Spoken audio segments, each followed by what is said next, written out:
আস্তে আস্তে খুলতে থাকে র্যাম ডোর। এরপর শেষ মোনাজাত এবং একসাথে এক সিরিয়ালে 10,000 ফিট উচ্চতার মেঘের ভেতর থেকে শূন্যে শুরু হয় জাম্প। মৃত্যুর ভয়কে তোয়াক্কা না করে ভয়ঙ্কর এই কাজটি যারা করেন তারা হলেন প্যারা কমান্ডো, ডাকনাম চিতা, যাদের ভয়ঙ্কর সব অপারেশনস এর মধ্যে একটি হলো এই প্যারা জাম্প। জাম্পের আগে সর্বপ্রথম ধাপটি হলো প্যারাশুট ফোল্ডিং, কেননা এই ধাপের উপরেই নির্ভর করে প্যারাশুট খুলবে কিনা। দেখতে যতটা হালকা মনে হয় ঠিক অতটা কিন্তু হালকা না, প্রায় 18 কেজি, ভালোই ভারী। যদিও এই প্যারাশুট বহন করতে পারে 185 কেজি পর্যন্ত ওজন। ফোল্ডিং এর সময় 7টি ধাপে দেওয়া হয় একটি একটি করে 7টি চেক। দক্ষ জাম্প মাস্টার ও রিগার তদারকি করেন একটি একটি করে 7টি চেকই। একে বলা হয় ফোল্ডিং চেক।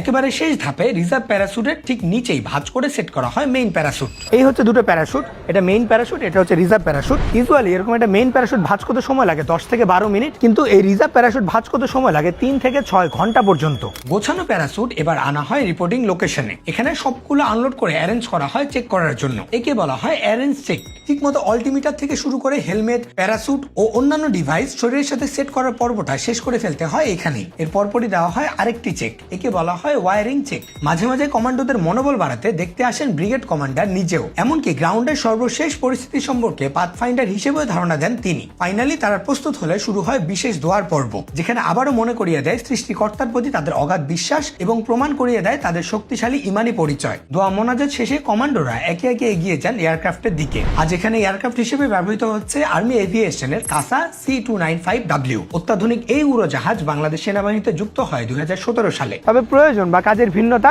এবং ক্যাপাসিটির উপর নির্ভর করে এই এয়ারক্রাফট হয়ে থাকে বিভিন্ন সময়ে ভিন্ন ভিন্ন। একে একে সবাই এয়ারক্রাফটে উঠে গেলে দেখা হয় জাম্প প্ল্যান অনুযায়ী প্রত্যেকে ক্রমানুসারে ঠিকঠাক ভাবে উঠেছে কিনা। চেক শেষে পালা র্যাম ডোর ক্লোজ করে দেওয়ার। স্টার্ট দিয়ে আস্তে আস্তে এগিয়ে যেতে থাকে এয়ারক্রাফট। এরপর ধীরে ধীরে রানওয়ে এবং রানওয়ে থেকে দক্ষ পাইলটদের হাতে কয়েক সেকেন্ডের মধ্যে হাজার হাজার ফিট উপরে। এক একজন পাইলটের দক্ষতাও কিন্তু 2-1 বছরের না। এখানে এক একজনের দক্ষতা এক এক যুগেরও বেশি সময়ের। নির্দিষ্ট উচ্চতায় উঠতেই জাম্প মাস্টার সবাইকে কমান্ড দিয়ে দেন জাম্পের জন্য প্রস্তুত হয়ে নেওয়ার।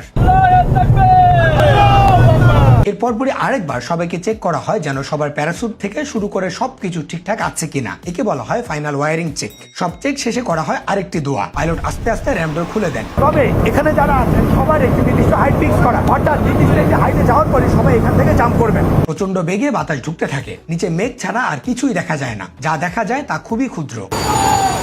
নির্দিষ্ট সময়ে বেজে ওঠে অ্যালার্ম। জাম্প মাস্টারের ফাইনালে গো কমান্ডে একে একে আল্লাহু আকবার বলে জাম্প করা শুরু হয় প্রত্যেক কমান্ডোর। পাতলা তুলার মতো ভাসতে থাকেন এক একজন। বাতাসে প্রচন্ড বেগে মাটিতে পড়তে থাকেন সবাই। ফ্রি ফলের এ পর্যায়ে বিভিন্ন কায়দায় এক একজন কমান্ডো প্রচন্ড স্পিডের মধ্যেই কন্ট্রোল করতে থাকে নিজেকে। ভয়ঙ্কর এই মুহূর্তে নিজের প্রতিটি ইন্দ্রিয় সজাগ রাখতে হয় প্রতিটি সেকেন্ডেই। এর মধ্যেই মাঝ আকাশে খুলতে হয় প্যারাশুট। যাদের ফ্রি ফায়ার খেলতে খেলতে অভ্যস্ত তাদের জন্য নিচ থেকে দেখতে এই দৃশ্য বেশ পরিচিত লাগে। ওনাদেরকে দেখে খুব কাছ থেকে জাম্প করছে মনে হলো। এক একজন জাম্প করছেন 10 থেকে 12,000 ফিট উপরে উচ্চতা থেকে। কমান্ডোরা তাদের বহুদিনের দক্ষতায় নিরাপদে একে একে ল্যান্ড করেন মাটিতে এবং নামার সাথে সাথেই প্রাথমিকভাবে গুছিয়ে ফেলতে হয় প্যারাশুট। আর এভাবেই নিজের জীবন বাজি রেখে শেষ হয় একজন সাহসী কমান্ডোর জাম্প, যা কাজে দেয় শত্রুর আস্তানার ভেতরে নীরবে প্রবেশ সহ দুর্গম ও আত্মঘাতী নানা স্থানে পৌঁছানোর।